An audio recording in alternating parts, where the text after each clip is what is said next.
Uncle, you have retired now, right? Then where are you headed so early in the morning? I have retired from office, not from life. I am off shopping for my upcoming trip to the Himalayas. Wow, but how are you managing your expenses after retirement? Years ago, I started SIPs in mutual funds. At retirement, I used the corpus built from those SIPs to start an SWP. Now I withdraw small amounts from my own investments regularly. What exactly is SWP? SWP stands for Systematic Withdrawal Plan. It allows you to set a fixed amount for withdrawal at regular intervals from your investments. The money gets credited directly to your account and the rest of the investment keeps earning return. So basically, it gives you regular cash flow from your own investment.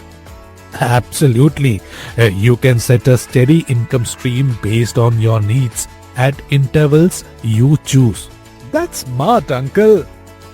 To know more, reach out to your mutual fund distributor today.